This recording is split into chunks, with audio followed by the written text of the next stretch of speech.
மேடையில் இருக்கும் அந்நியார் அவர்களுக்கு வணக்கம். சுதீஷ் சார் வணக்கம். இந்த படத்தின் கதாநாயகன், எதிர்காலத்தின் நம்பிக்கை நட்சத்திரம் சண்முக பாண்டியன் அவர்களுக்கும் வணக்கம். சசி சார் வணக்கம் சார். கஸ்தூரிராஜ் சார் வணக்கம். அப்புறம் கழகத்தை தன் தோளில் சுமந்து கொண்டு வந்திருக்கும் பிரபாகரன் அவர்களுக்கும் வணக்கம். கேப்டனின் அன்பு தம்பிகள், சகோதரிகள், தமிழகம் என்றும் இருக்கும் அனைவருக்கும் எனது வணக்கத்தை தெரிவித்துக் கொள்கிறேன். கேப்டன் ரமணாவில் மட்டும் எனக்கு அறிமுகம் நினச்சிட்டு இருப்பீங்க, கிடையாது. ரமணாவுக்கு முன்னாடி எனக்கு அவர் பரிச்சயம். ரசிகனாக தேட்டரில் இருந்தது வேறு. அது உங்களை மாதிரி நானும் அவரை ரசிச்சிருக்கேன். கேப்டன் பிரபாகரன்லாம் 50-60 தடவை பார்த்துருப்பேன். டெய்லி நைட் ஷோ முடிஞ்சதுன்னா போய் உக்காந்துருவேன் அந்த தேட்டரில். திருப்பி பார்த்துட்டு இருப்பேன். நான் மட்டும் கிடையாது, அது மொத்தம் ஆடிட்டோரியமே ரிப்பீட். எல்லா டயலாகும் வர்றதுக்கு முன்னாடியே கிளாப் பண்ணிக்கிட்டே இருப்பாங்க. அந்த மாதிரி பார்த்துட்டு இருந்தேன். இன்னும் சொல்லப்போனால் ஒரு இன்றைக்கி நான் என்ன சொல்லுவாங்க, நீங்கள் உங்கள் படத்தில் வில்லன்லாம் ஹேண்ட்ஸமாக இருக்காங்க, வில்லன்லாம் ஹீரோவோட அழகாக இருக்காங்களே எப்படின்னு சொல்லி. ஆனால் வில்லனை ஒரு ஹேண்ட்ஸமாக ஒத்துக்கிறதுக்கு ஒரு ஹீரோவுக்கு ஒரு பெரிய நம்பிக்கை வேணும். நீங்கள் அதை யோசித்து பார்த்தீங்கன்னா அதெல்லாம் அந்த ட்ரெண்டில் ஆரம்பித்தவர் கேப்டன் அவர்கள் தான். கேப்டன் அவரோட வில்லன்கள்லாம் பார்த்தீங்கன்னா பயங்கர அழகாக இருப்பாங்க. அதுக்கு முன்னாடிலாம் அப்படி இருக்கவே மாட்டாங்க. அந்த ட்ரெண்ட் ஆரம்பித்தது கேப்டன் அவர்கள் தான். சத்யராஜ், சரத் சார் ஆகட்டும், இன்னும் நிறைய பேர் சொல்லிக்கிட்டே இருக்கலாம். அவரோட கம்பெனியில் அவர் அறிமுகம் செய்தவர். அவர் எவ்வளோ பெரிய இது. அதுக்கப்புறம் நான் கலைமணி சார்கிட்ட ஒர்க் பண்ணும்போது செட்டுக்கு போயிருக்கேன். கருப்பு நிலா செட்டு தான். அப்போ அவர் டைலாக் கலைமணி சார், நான் அசிஸ்டண்ட்டாக இருக்கும்போது செட்டில் போவேன். ஸோ இப்போ மூலையில் இருக்கும்போது லைஃப்பில் ஃபஸ்ட் டைம் கேப்டன் நான் பார்க்குறேன். ஸோ அப்படியே பார்த்துட்டு இருக்கும்போது சும்மா சாதாரணமாக அப்படியே இருந்துகிட்ருப்பார். ஸோ நின்றுட்டு இருக்கும்போது என் முன்னாடி ஒரு பிளேட் வந்துச்சு, சின்ன டம்ளரில் இருந்தது. என்னென்னு பார்த்தா ஸோ மோர் அப்படின்னு நினச்சி குடிச்சு பார்த்தா ஹார்லிக்ஸ். என்னோட அது நம்ம ஒரு அசிஸ்டண்ட்டுக்கு ஹார்லிக்ஸ் நம்ம கொடுப்பாங்க ஒரு கம்பெனிலன்னு அப்படியே குடிச்சிட்டு, ஒருவேளை வேறு யாருக்கும் வாங்கினது மிச்சமா, சரி ஓகேன்ட்டு இப்படி போய் தனியாக குடிச்சு அந்த பக்கம் பார்க்குறேன். ஒரு பெரிய ஸ்டவ்வில் ஒரு பெரிய பேரலில் ஹார்லிக்ஸை உடச்சி உள்ளே கொட்டிகிட்டு இருக்காங்க. நான்லாம் ஊரில் ஹார்லிக்ஸ்னால் உடம்பு சரியில்லைன்னா வாங்கி கொடுப்பாங்க. அப்போ தான் அதையும் அப்படியே இந்த பக்கம் திரும்புறதுக்குள்ளே வீட்டில் இருக்கிறவங்க எல்லோரும் அப்படியே வாயில் போட்டு காலி பண்ணாங்க. ஹார்லிக்ஸ் ஒரு சினிமா கம்பெனியில் அதுக்கு முன்னாடி நான் கலைமணி சார்கிட்ட ஒரு 10 செட்டுக்கு போயிருக்கேன். அந்த மாதிரி நான் பார்த்ததே கிடையாது. ஹார்லிக்ஸ் ஆகட்டும், இளநீ ஆகட்டும், இது எல்லாருமே சொல்லியிருப்பாங்க. நான் கண்ணால் பார்த்துருக்கேன். சபரிமலை மாலை போட்டவங்கெல்லாம் கருப்பு நிலாவில் கோவாவில் ஷூட்டிங் நடந்துட்டு இருந்தப்போ அப்போ அவங்க சாப்பிட்டுட்டு இருக்கிற இடத்துக்கு வராரு கேப்டன். அவங்க பார்க்குறாரு. பார்த்துட்டு இவங்களுக்கு என்ன எதுவும் வைக்கலன்னா, இல்லை கேப்டன் அவங்க நான்வெஜ் சாப்பிட மாட்டாங்க, மாலை போட்டிருக்காங்கல்லன்னு. அவங்களுக்குலாம் பக்கோட போடி அப்படின்னு அப்போ சொல்கிறாரு. எனக்கு எப்படி ஒரு கேப்டன் ஒரு படத்தோட கதாநாயகன் தனக்கு என்ன வருது மட்டும்தான் பார்ப்பாங்க. ஃபுல்லாக எல்லாருமே சாப்பிடணுன்ட்டு அந்த வயிறு நிறையணும்னு நான் நிறைய விஷயம் கண்ணால் பார்த்துருக்கேன். அந்த ராஜபாதர் ஸ்ட்ரீட்டு கூட நம்ம பாண்டி பஜாரோட பேரல் ஸ்ட்ரீட் போகும்போது அந்த கம்பெனிக்கு நான் போயிருக்கேன். போயிட்டு இருக்கும்போது வெளியில் ஒரு 500 பேர் நிற்பாங்க. எப்பயுமே ஒரு 500 பேர் இருப்பாங்க. அப்போ கேப்டன் அவர்கள் அவர் கையால் அந்த பாக்கெட்டு சாப்பாடை கொடுப்பாரு. அதை நான் பார்த்துருக்கேன், எங்கனால பார்த்துருக்கேன். அந்த பக்கம் இருக்கிற மீடியேட்டர்ஸ் எல்லாருக்குமே அது ஒரு ஹப்பு மாதிரி இருக்கும். அந்த மாதிரி ஒருத்தரை நான் பார்த்தது நிறைய விஷயம். அந்த கேப்டன் பிரபாகரன் அந்த ஹெலிகாப்டர் ஷாட் அப்போ நான் இருக்கேன். அந்த டைமில் நான் கீழே இருந்தேன். அப்போ அதே மாதிரி சொன்னாங்க, டூப் போட்டு பண்ணிக்கலாம் அப்படின்ற மாதிரி சொன்னாங்க. அன்றைக்கி இவங்க 2 பேருமே வந்திருந்தாங்க, அண்ணியும் வந்திருந்தாங்க. அன்றைக்கி செட்டுக்கு ஒரு அம்பாசடர் காரில் வந்தாங்க, எனக்கு நல்லா ஞாபகம் இருக்குது. அன்றைக்கி அந்த பர்டிகுலர் ஷூட் அப்போ அவங்க இல்லைன்னு நினைக்கிறேன். அப்போ மட்டும் சொல்லிட்டாங்க, நீங்கள் அன்னிக்கிட்ட மட்டும் டூப் போட்டுதுன்னு சொல்லிவிடுங்க அப்படின்னு சொல்லிட்டு சொன்னேன். இல்லை கேப்டன் வேணாம், மாஸ்டர் ராக்கி ராஜேஷ்னு நினைக்கிறேன், அவர் சொன்னார், நான் டூப் போட்டு எடுத்துக்கலாம் அப்படின்னு. ஏன் டூப்புக்கும் ஒரு உயிர் தானே, அவனுக்கு மட்டும் 2 உயிராக இருக்குது அப்படின்னாரு. அதெல்லாம் அவ்வளோ பக்கத்தில் இருந்து எந்த மைக்கும் கேமராவும் இல்லாமல் காதால் கேட்கும்போது ஒரு பெரிய மிரட்சி உண்டாயிடுச்சு, ஒரு மரியாதை உண்டாயிடுச்சு. அதுக்கப்புறம் அந்த ஷாட் அவரே பண்ணார். ரொம்ப கஷ்டம், நீங்கள் நினைக்கிற மாதிரி கிடையாது. ஒரு ஹெலிகாப்டர்ன்றது இந்த பக்கம் வெயிட்டு போட்டால் இந்த பக்கம் அதுக்கு தகுந்த மாதிரி வெயிட் போடணும், இல்லைன்னா அன்பேலன்ஸ் ஆகி ஹெலிகாப்டர் அது மேலே இதாக ஆரம்பிச்சிடும். இப்போ இருக்கிறதுல ரொம்ப ஸ்ட்ராங்கு. அந்த மாதிரி இருக்கும்போது கேப்டனோட வெயிட்டை மெஷர் பண்ணி அதுக்கு தகுந்த மாதிரி இந்த பக்கம் ஒரு வெயிட் வச்சு அதை பேலன்ஸ் பண்ணி இங்கேருந்து போனால் நீங்கள் ஒரு 20 அடிக்கு மேலே தான் அவர் கேப்டன்னு தெரியும். அதுக்கப்புறம் போனால் ஒரு உருவம் தெரியும். இங்கேருந்து ஒரு ஜூம் எவ்வளோ ஃபாலோ பண்ண முடியுமோ அவ்வளோதான் தெரியும், அதுக்கு மேலே தெரியாது. ஸோ எவ்வளோ நடிகர்கள் நடிக்கும்போது ஒரிஜினல் பண்ணுவாங்க, பாடி டபுள் பண்ணுவாங்க, ஃபேஸ் ரீப்ளேஸ் பண்ணுவாங்க, சிஜி பண்ணுவாங்க, எவ்வளவோ பண்ணிவிட்டு நான் தான் பண்ணேன்னுவாங்க. ஆனால் தான் பண்ணிட்டு வெளியில் வந்து நான் பண்ணேன்னு சொல்லாதீங்க, டூ பண்ணேன்னு சொல்லுங்கள் அப்படின்னு சொன்ன ஒரு ஒரு பெரிய மனசு உள்ளவர் நான் அன்றைக்கி தான் நான் நேரில் பார்த்தேன். அதுக்கப்புறம் ரமணா உருவாகுச்சு. ரமணா உருவாகும் போதும் சரி, ஃபைட் சீன்லாம் பார்த்தீங்கன்னா ஃபைட்டர்ஸ் எல்லாரோட பேரும் தெரியும். எல்லோரும் சின்ன சின்ன ஃபைட்ரு, அந்த கம்பி கட்டுறவங்க, ரோப்பு இருக்கிறவங்க எல்லார் பேரையும் எல்லாருக்குமே தெரிஞ்சிருக்கும். அப்போ அந்த கம்பி ரோப்புலாம் அப்படின்னும்போது நீ ஃபைட்டருக்கு வேணா வை, எனக்கு வைக்காது அப்படின்றவர். என்னன்னா இல்லை நான் இன்ன வரைக்கும் நான் ஒரிஜினலாக தான் பண்ணியிருக்கேன். நான் ரோப் வச்சு பண்ணேன்னா இதுக்கப்புறம் பண்ணது எல்லாமே நான் பண்ணது இல்லைங்கிற மாதிரி அர்த்தமாகிடும் அப்படின்னு சொல்லி எல்லாத்துக்கும் பார்ப்பார். ஃபைட்டர்ஸ் பண்ணும்போது உட்காந்துருப்பார். கேரவன்னு ஒன்று கிடையவே கிடையாது. கேரவன்னு ஒன்று கிடையவே கிடையாது. ஒரே ஒரு சீன் வந்து ரெட்டில்ஸில் எடுத்தேன். அப்போ ட்ரெஸ் சேஞ்ச் பண்ணுறதுக்கோ காஸ்டியூம் சேஞ்ச் பண்ணுறதுக்கோ ஒரு இடம் இருக்காது. ஏன்னா ஃபுல்லாக அந்த ரெட்டில்ஸ் அந்த ஒரு ஹில்ஸ் மாதிரி இருக்கும். அந்த ஏரியாவில் வந்து ஒரே ஒரு கேரவன் பட்டு அவர்கிட்ட தெரியாமல் அவங்க சொல்லிட்டோம். அதுக்கு அவ்வளோ திட்டினார். யாரை கேட்டியா கேரவன் சொன்னி? இன்றைக்கி போய் ஒரு ஷூட்டிங் பண்ணிங்கன்னா ஷூட்டிங் அங்கே நடக்குதுன்னா 1 கிலோமீட்டர் கேரவன் ட்ரெயின் மாதிரி நிற்கும். அவ்வளோ பேருக்கு கேரவன் இருக்கிற இடத்துல அன்றைக்கி ஒரு நாள் கூட கேரவன் யூஸ் பண்ணதே கிடையாது. ஒரு நாள் யூஸ் பண்ணேன். அவர்கிட்ட கேட்காம நான் தான் சொன்னேன், காஸ்டியூம் சேஞ்ச் பண்ணணும், க்ரௌடு வரும், உள்ளே வந்தால் அவர் அங்கே வந்தாவே இங்கே பட்டாசு வெடிக்க ஆரம்பிச்சிடுறாங்க. ஸோ அதனால் நீங்கள் வந்து கேரவனில் இருங்கன்னா ஒத்துக்கவே மாட்டேன்ட்டு. கேரவன் ஆக்சுவலி அன்றைக்கி சும்மா தான் இருந்துச்சு. அதுலேயும் சேர் கூட இப்படி சாயிற மாதிரி சேர் மாட்டேன். ஒர்க் பண்ண சில பேருக்கு தெரிஞ்சிருக்கும். நான் சொல்கிறது ஒரு புள்ளி கூட போய் கிடையாது, மிகைப்படுத்தவும் கிடையாது.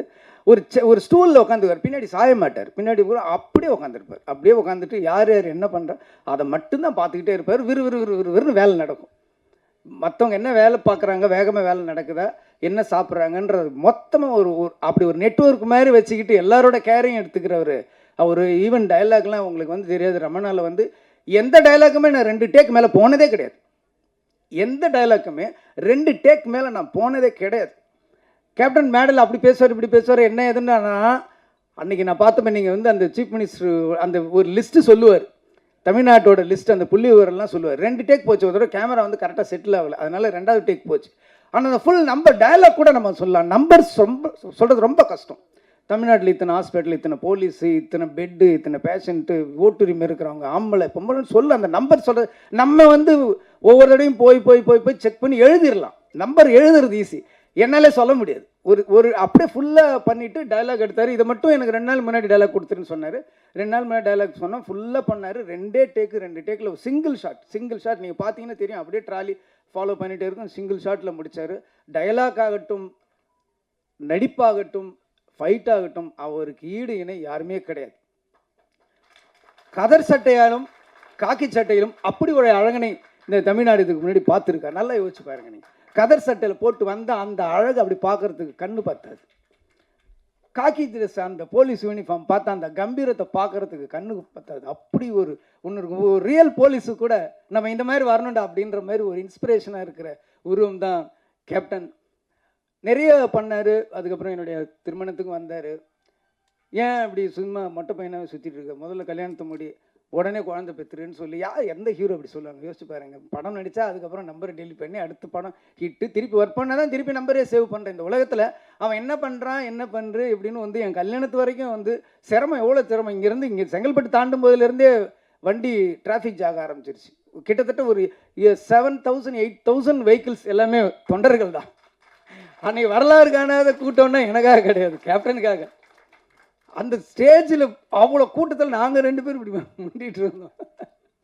அவ்வளோ ஒரு வரலாற்று சிறப்பு மிக்க ஒரு திருமணமாக என்னுடைய திருமணத்தை மாட்டின ஒரு கேப்டன் அவர்கள். ஒரு அற்புதமான மனிதர். இங்கே வந்து கஸ்தூரிராஜா சார் வந்து நானும் ஒர்க் பண்ணியிருக்கானோன்னு எனக்கு சின்ன பொறாமையாக இருந்தது. ஏன்னா எனக்கு மட்டும்தான் அந்த பெருமை இருக்கும்னு நினச்சேன். அவரும் ஒர்க் பண்ணியிருக்காரு. ஸோ அந்த ஒரு மனிதரை வந்து நம்ம அவ்வளோ பக்கத்தில் இருந்து என் வாழ்க்கையில் வந்து நான் 1 வருஷத்தை அவரோட கழிச்சிருக்கேன் போது அந்த ஒவ்வொரு நினைவுகளும் என் வாழ்க்கையில் எப்பயுமே எதிரொலிச்சிக்கிட்டு இருக்கும். அவர் குரல் எப்பயுமே என் காதில் கேட்டுக்கிட்டே இருக்குங்கிற போது எனக்கு ரொம்ப அதை விட ஒரு பெருமை என்ன இருக்க முடியும்?